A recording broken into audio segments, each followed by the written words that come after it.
रात का समय करीब 10 बजने वाले हैं। पृष्ठभूमि में एक अस्पताल का दृश्य दिखाई देता है। अस्पताल में लोग ज्यादा नहीं दिख रहे हैं, शायद रात का समय होने के कारण, लेकिन फिर भी कुछ लोग इधर-उधर आते जाते स्पष्ट रूप से दिख रहे हैं।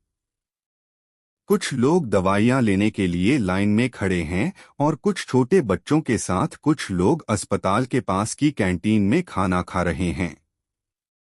अस्पताल के आसपास धीमी रोशनी जल रही है, जिसकी मदद से अस्पताल के सामने वाले गेट पर बड़े अक्षरों में लिखा हुआ कल्याण अस्पताल स्पष्ट रूप से दिखाई दे रहा है। वहीं एक बड़ी एनालॉग घड़ी भी चल रही है, जिसमें अभी ठीक 10 बजे का समय दिख रहा है। एक एम्बुलेंस तेजी से हॉर्न बजाते हुए अस्पताल के बड़े गेट से तेजी से अंदर आती है और इमरजेंसी लिखे स्थान पर आकर रुकती है। अस्पताल के कुछ कर्मचारी स्ट्रेचर लेकर भागते हुए आते हैं और एम्बुलेंस का चालक गाड़ी से उतरकर गाड़ी का दरवाजा खोलता है। कुछ कर्मचारी और एम्बुलेंस चालक मिलकर एक खून से लथपथ युवक को स्ट्रेचर पर लिटाकर इमरजेंसी वार्ड की ओर ले जाते हैं। घायल युवक लगभग 19 से 20 वर्ष का लग रहा था और उसका शरीर खून से भिगोया हुआ जैसा लग रहा था। उसके कपड़े भी पूरे लाल हो गए थे। उसका चेहरा भी खून से पूरी तरह ढका हुआ था, मानो वह लाल रंग में रंगकर आया है। स्ट्रेचर पर लेटे उस युवक के जिंदा होने या ना होने पर भी संदेह उत्पन्न हो रहा था, क्योंकि उसके शरीर में कोई भी हलचल नहीं दिख रही थी। सभी लोग मिलकर उस युवक को इमरजेंसी वार्ड के अंदर ले जाते हैं और वार्ड का दरवाजा बंद कर देते हैं। कल्याण अस्पताल के इमरजेंसी वार्ड के सामने एक छोटा सा बगीचा है और बगीचे के बीच में एक छोटा मंदिर भी है, जिसमें मां की मूर्ति हंस रही है। राधे श्याम उस मां की मूर्ति को देखकर खुद भी मुस्कुरा देते हैं और थोड़ी ही देर में फिर गंभीर हो जाते हैं। राधे श्याम अपनी बेटी के बारे में सोचकर गंभीर हो जाते हैं, जो पिछले कुछ महीनों से इसी अस्पताल में इलाज के दौरान है। उनकी बेटी को गांव में एक अज्ञात मोटरसाइकिल ने टक्कर मार दी थी और भाग गया था। बेटी कॉलेज की छुट्टी के बाद घर आ रही थी जब यह दुर्घटना हुई थी। राधे श्याम की पत्नी के सारे गहने भी बेटी के इलाज में बिक चुके हैं। राधे श्याम इस चिंता में हैं कि बेटी के पूरी तरह ठीक होने में अभी और कितना समय और पैसा लगेगा। शायद इसीलिए राधे श्याम मां की मूर्ति के सामने बैठ गए हैं। राधे श्याम अनायास ही उस घायल युवक के बारे में सोचने लगते हैं, जिसे अभी स्ट्रेचर पर इमरजेंसी वार्ड के अंदर ले जाया गया था। ओह, कितना नाजुक है वह युवक, लगभग मेरी बेटी की उम्र का ही होगा। उसे क्या हो गया? कैसे वह ऐसी हालत में पहुंचा होगा? उसके माता पिता कहाँ होंगे अभी? क्या उसके माता पिता को पता होगा कि वह ऐसी हालत में अस्पताल में भर्ती है? फिर भी उस युवक के कोई रिश्तेदार दिखाई नहीं दे रहे हैं। इन सवालों ने राधे श्याम को जिज्ञासु बना दिया। उसी समय राधे श्याम को अपनी बेटी की याद आ जाती है और वे अस्पताल की दूसरी इमारत की ओर बढ़ जाते हैं। जाते जाते राधे श्याम इमरजेंसी वार्ड के दरवाजे को एक बार फिर देखते हैं। दरवाजा अभी भी बंद ही है। बिस्तर पर सो रही बेटी के पास पहुंचकर राधे श्याम उसके बगल में जाकर बैठ जाते हैं। राधे श्याम को लगता है कि उनकी बेटी कल या परसों से आज बेहतर ढंग से सो रही है। पहले के दिनों में उनकी बेटी सोते जागते रहती थी। शायद उसे सपने में कुछ आकर डराता था और वह डरकर जाग जाती थी और फिर से सो जाती थी।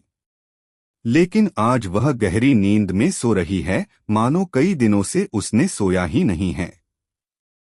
राधे श्याम जब अस्पताल से नीचे उतरे थे तो पास ही बैठी नर्सों से बोले थे, कुछ देर मेरी बेटी का ध्यान रखना, मैं नीचे मंदिर तक जा रहा हूँ। नर्सें भी राधे श्याम के पास आकर कहती हैं, भाई साहब, आज आपकी बेटी एक बार भी नहीं जागी है।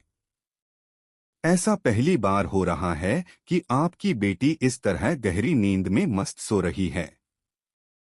हमें लगता है कि वह अब जल्द ही ठीक हो जाएगी। कल जब डॉक्टर राउंड में आएंगे तो हम यह बात डॉक्टरों को बताएंगे। यह कहकर वे नर्सें दूसरी तरफ चली जाती हैं। राधेश्याम को भी मन में कहीं न कहीं शांति का अनुभव होता है। उन्हें लगता है कि अब बेटी के स्वास्थ्य में सुधार शुरू हो चुका है। अब शायद और ज्यादा कर्ज की जरूरत नहीं पड़ेगी। इस सोच में वे खुश नजर आते हैं। राधेश्याम भी बेटी के सोने वाले बिस्तर के नीचे सोने की तैयारी कर रहे थे। अचानक उन्हें कुछ समय पहले इमरजेंसी वार्ड में ले जाए गए उस घायल युवक की याद सताने लगती है। उनके मन में उस युवक के बारे में कई सवाल उठते हैं और राधेश्याम को आज नींद नहीं आती। वे घड़ी देखते हैं और पाते हैं कि रात के 12 बजने वाले हैं। राधेश्याम अपने स्थान से उठकर पास रखे गिलास से पानी पीते हैं। आमतौर पर इस समय तक सो जाने वाले राधेश्याम आज क्यों बेचैन हैं, यह खुद उन्हें भी समझ में नहीं आता। बल्कि उस युवक के बारे में अधिक जानकारी लेने के इरादे से इमरजेंसी वार्ड की ओर जाने का निर्णय लेते हैं। बेटी को अच्छी तरह से कंबल ओढ़ाकर वे इमरजेंसी वार्ड की ओर बढ़ते हैं। इस समय इमरजेंसी वार्ड का दरवाजा पूरी तरह खुला है, लेकिन वे अंदर प्रवेश करने की हिम्मत नहीं कर पाते। पास की बेंच पर जाकर बैठ जाते हैं। उन्हें उस रक्तरंजित युवक का चेहरा लगातार याद आता है, मानो वह युवक राधेश्याम से कुछ कहना चाह रहा हो। जब उस युवक की यादें राधेश्याम को ज्यादा सताने लगती हैं, तो वे अपने स्थान से उठकर इमरजेंसी वार्ड के अंदर प्रवेश कर जाते हैं। अचानक इमरजेंसी वार्ड के अंदर एक अजनबी व्यक्ति को प्रवेश करते देख वहां के कर्मचारियों ने राधेश्याम से उनका परिचय और अंदर आने का कारण पूछा। राधेश्याम हकबकाते हैं और कुछ भी नहीं बोलते, बस इधर-उधर देख रहे होते हैं, मानो उनकी आंखें किसी को खोज रही हों। राधेश्याम के मुंह से कोई जवाब न निकलते देख वे कर्मचारी राधेश्याम को इमरजेंसी वार्ड के दरवाजे के बाहर ले आते हैं और बताते हैं कि अपरिचित और अनजान व्यक्तियों का अंदर प्रवेश सख्त मना है। वे कर्मचारी फिर से इमरजेंसी वार्ड के अंदर प्रवेश करते हैं और दरवाजा बंद कर देते हैं।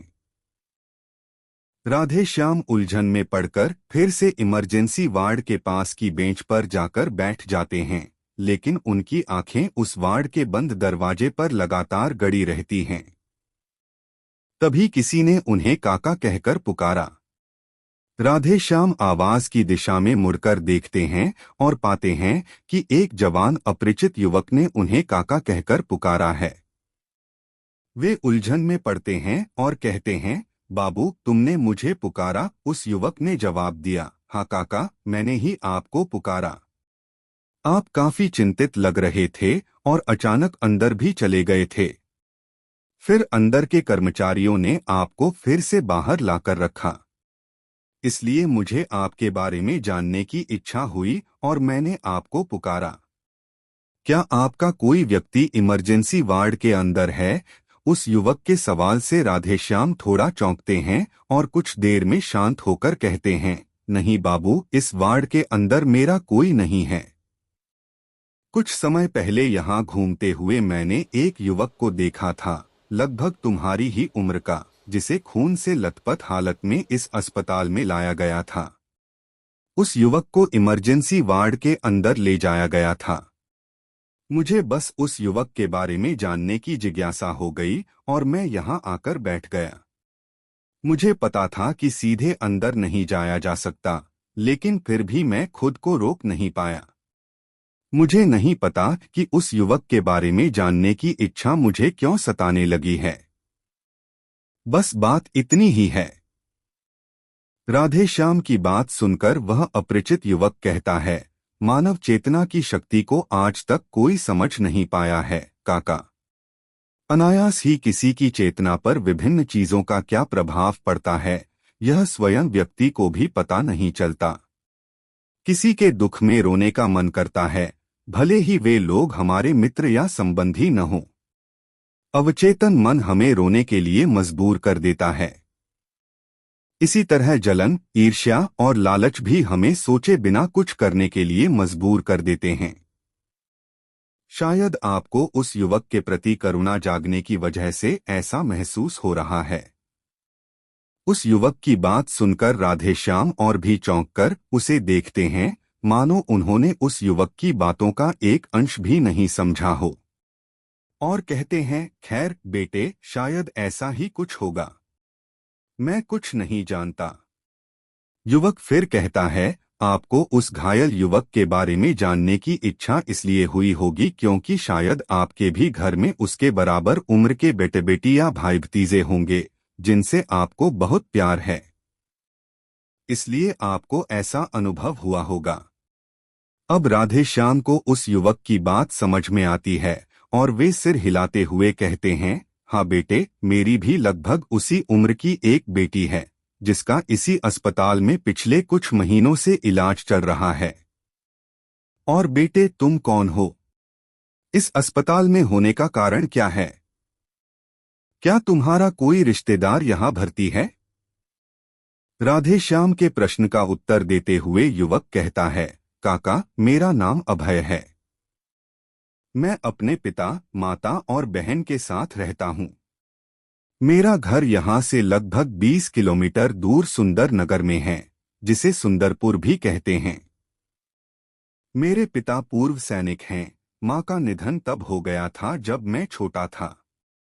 बाद में पिता ने दूसरी शादी कर ली और मेरी सौतेली माँ से एक बहन भी है।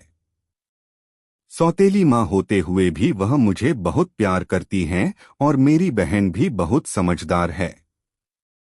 परिवार में सब कुछ बहुत अच्छा है, लेकिन पिता का स्वभाव थोड़ा सख्त है। घर के सभी लोग उनसे बात करने में डरते हैं।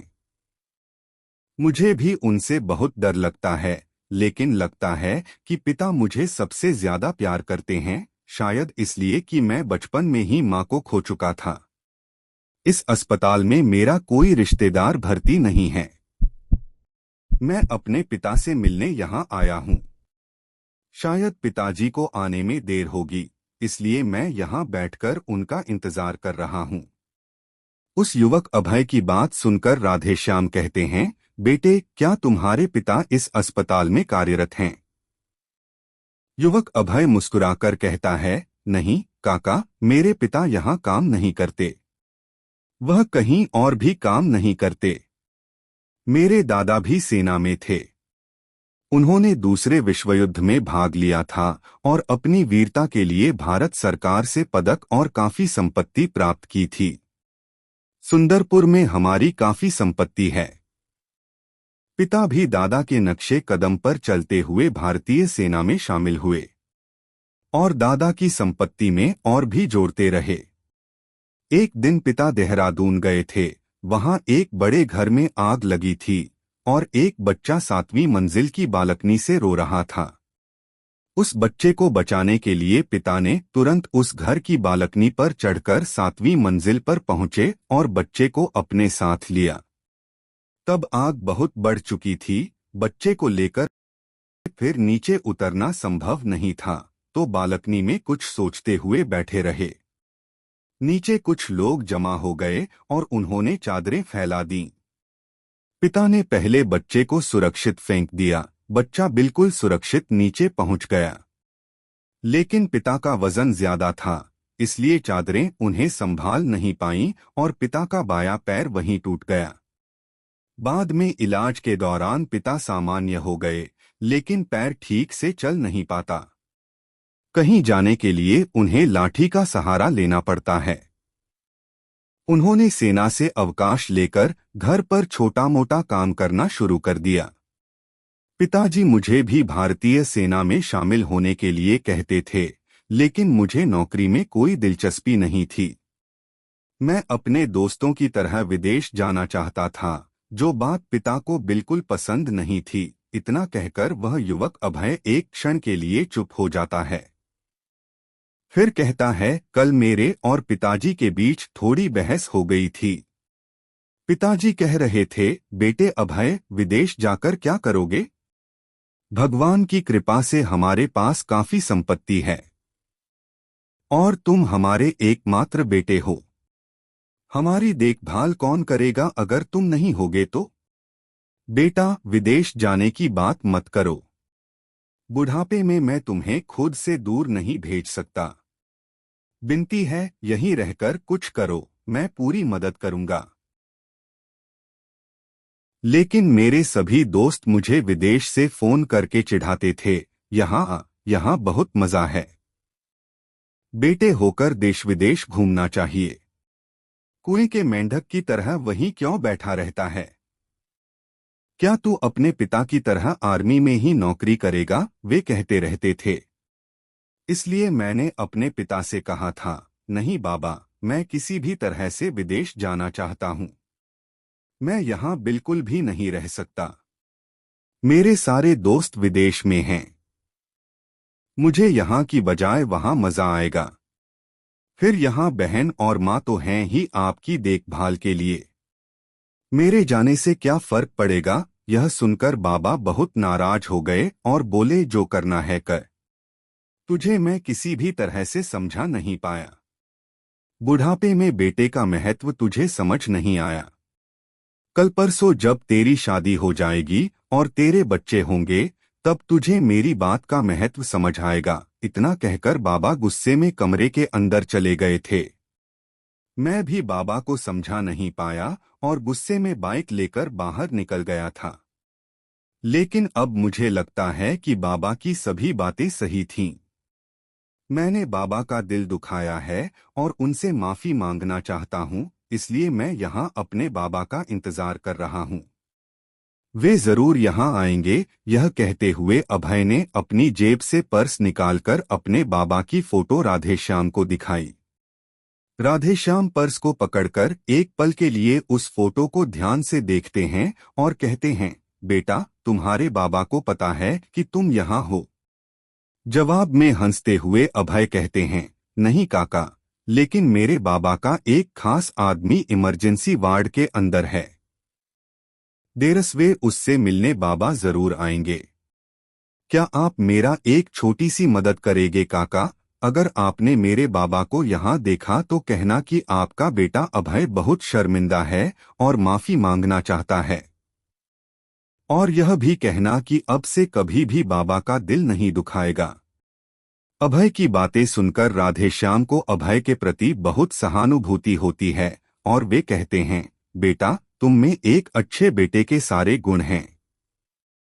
हर माँ बाप को तुम्हारे जैसे ही अच्छे बेटे होने चाहिए। लेकिन ये सारी बातें तुम खुद अपने बाबा से कहोगे तो वे बहुत खुश होंगे, ऐसा मुझे लगता है। राधेश्याम की बात सुनकर अभय फिर कहते हैं, मैंने पहले ही कहा ना काका, बाबा बहुत कड़े स्वभाव के हैं। मुझे उनसे बहुत डर लगता है। फिर मैंने खुद ही उनका दिल बहुत बुरी तरह से दुखाया है, इसलिए बाबा के सामने आने की भी हिम्मत नहीं जुटा पा रहा हूँ। अभय की बातें सुनकर राधेश्याम उन्हें सांत्वना देते हुए कहते हैं, ठीक है बेटा, अगर तुम्हारे बाबा से मेरी मुलाकात हुई तो मैं तुम्हारी ये सारी बातें उन्हें बता दूंगा। यह सुनकर अभय खुश होते हैं और अपना पर्स से बाबा की फोटो निकालकर राधेश्याम को देते हुए कहते हैं, काका, यह फोटो आप रखिए। इससे आपको मेरे बाबा को पहचानने में मदद मिलेगी। फोटो को पकड़कर राधेश्याम उसे एक बार फिर ध्यान से देखते हैं और अपनी जेब में रखते हुए कहते हैं, ठीक है बेटा, मैं जरूर तुम्हारे बाबा को तुम्हारे बारे में बताऊंगा। अब मुझे जाना होगा, उधर मेरी बेटी भी अकेली है। यह कहकर वे अभय से विदा लेने की कोशिश करते हैं। अभय भी एक मीठी मुस्कान देकर सहमति जताते हैं। राधेश्याम जब अपनी बेटी की बिल्डिंग की तरफ जाते हैं तो एक बार फिर इमरजेंसी वार्ड के दरवाजे की ओर देखते हैं, जो अभी भी बंद था। फिर वे उस युवक अभय की ओर देखते हैं, जो उन्हें देखकर मुस्कुरा रहा होता है। अभय को मुस्कुराते देख राधेश्याम भी मुस्कुरा देते हैं और वहां से चले जाते हैं। बेटी के पास जाकर राधेश्याम उसे ध्यान से देखते हैं। आज अजीब तरह से बेटी गहरी नींद में सोई हुई है। यह देखकर राधेश्याम अंदर ही अंदर खुश होकर मुस्कुराते हैं। उन्हें लगता है कि अब बेटी जल्दी ही ठीक हो जाएगी। घड़ी देखने पर रात के 2 बज चुके होते हैं। राधेश्याम बेटी के बेड के नीचे बिछे बिस्तर पर लेट जाते हैं। अभय द्वारा दी गई फोटो को एक बार देखकर तकिए के नीचे रखकर सो जाते हैं। अगली सुबह जब राधेश्याम जागते हैं तो लगभग 7 बज चुके होते हैं। आंखें मलते हुए इधर उधर देखते हैं। बेटी उन्हें देखकर मुस्कुरा देती है। राधेश्याम को अभी भी ऐसा लगता है कि वे नींद में हैं। काफी समय हो गया था बेटी के चेहरे पर हंसी देखे हुए। बेटी के माथे को सहलाते हुए राधेश्याम कहते हैं, बेटी कैसी हो तुम? कब जागी? मैं आज बहुत देर से सोया था, इसलिए देर से उठा। तुम्हें भूख लगी है बेटी, क्या खाना चाहोगी? मैं जाकर ले आऊंगा। पिता की यह बातें सुनकर बेटी मुस्कुराते हुए कहती है, नहीं बाबा, मुझे भूख नहीं लगी है। मैं आपसे कुछ समय पहले ही जाग गई थी। आप गहरी नींद में सो रहे थे। आपको गहरी नींद में सोता देखकर मुझे जगाने का मन नहीं हुआ। अस्पताल में रहने के कारण आपको भी ठीक से सोने को नहीं मिला था। आज मैं पहले से काफी स्वस्थ महसूस कर रही हूँ। मुझे लगता है कि अब हम जल्दी ही घर जाएंगे बाबा। बाबा और बेटी के बीच इस तरह कुछ समय तक बातें होती रहती हैं। तभी एक नर्स पास आकर कहती है, यह दवा खिला दीजिए, इसे खाली पेट लेना है। बाद में खाना खा लेने के बाद मुझे बताइएगा, मैं दूसरी दवा दूंगी। इतना कहकर वह नर्स वहां से चली जाती है। राधेश्याम भी नर्स की बताई हुई दवा बेटी को खिलाते हैं। बेटी चुपचाप दवा खा लेती है। बेटी, आज मैं तुम्हें कुछ स्वादिष्ट खाना खिलाऊंगा। तुम कुछ देर आराम करो, मैं कैंटीन से खाना लेकर आता हूँ, कहकर राधेश्याम वहां से निकल जाते हैं। लेकिन जैसे ही वे वहां से जाते हैं, तुरंत ही लौट आते हैं। यह देखकर बेटी पूछती है, बाबा, आप जल्दी ही लौट आए, क्या भूल गए? कुछ नहीं बेटी, तकिए के नीचे पैसे रखे थे, वही लेने आया हूँ, कहते हुए राधेश्याम तकिए के नीचे से फोटो निकालकर अपनी जेब में रखते हैं। बेटी, तुम आराम करो, मैं खाना लेकर आता हूँ, कहकर वे फिर से वहां से निकल जाते हैं। राधेश्याम सीधे इमरजेंसी वार्ड की तरफ आते हैं, लेकिन वहां उन्हें अभय नहीं दिखते। फिर वे इमरजेंसी वार्ड के दरवाजे की ओर देखते हैं। अभी दरवाजा खुला हुआ था। दरवाजे के पास एक बूढ़ा अपाहिज आदमी जोर जोर से रो रहा था। उसके पास एक लड़की और एक महिला भी रो रही थीं। उनका रोना धीरे धीरे बढ़ता जा रहा था। राधेश्याम अंदाजा लगाते हैं कि उनके किसी नजदीकी की मृत्यु हुई होगी, इसलिए वे इस तरह विलाप कर रहे हैं। इमरजेंसी वार्ड के दरवाजे से कुछ लोग एक स्ट्रेचर बाहर ला रहे थे। स्ट्रेचर पर लेटे व्यक्ति का शरीर सफेद कपड़े से पूरी तरह ढका हुआ था। उन लोगों में से एक व्यक्ति उस बूढ़े अपाहिज आदमी के पास जाकर कुछ कहता है। अब वह बूढ़ा व्यक्ति और जोर जोर से रोने लगता है और साथ में वह लड़की और महिला भी जोर से रोने लगती हैं। ये सारे दृश्य बहुत कारुणिक लगते हैं। आसपास के लोग भी उधर ही देख रहे थे। राधेश्याम भी थोड़ा नजदीक जाकर ये सारे दृश्य देख रहे होते हैं। तभी एक व्यक्ति कहता है, लो हजूर, अब अंतिम बार अपने बेटे का चेहरा देख लो, कहकर उस लाश को ढकरखा कपड़ा हटा देता है। राधेश्याम भी अनायास ही उस शव का चेहरा देख लेते हैं। शव का चेहरा देखकर राधेश्याम का खून जम जाता है। वे स्तब्ध रह जाते हैं। डर के मारे उनका पूरा शरीर कांपने लगता है। चेहरा पूरी तरह पसीने से भीग जाता है। स्ट्रेचर पर पड़ा वह शव अभय की थी। पास में खड़ा वह बूढ़ा अपाहिज व्यक्ति भी पास आकर उस शव का अंतिम दर्शन करता है। राधेश्याम कांपते हुए अपने हाथ को जेब में डालते हैं और फोटो निकालकर देखते हैं। फोटो उसी अपाहिज बूढ़े व्यक्ति की होती है। यह देखकर वे और भी डर जाते हैं और वहां से किसी तरह दूर जाकर एक बेंच पर बैठ जाते हैं।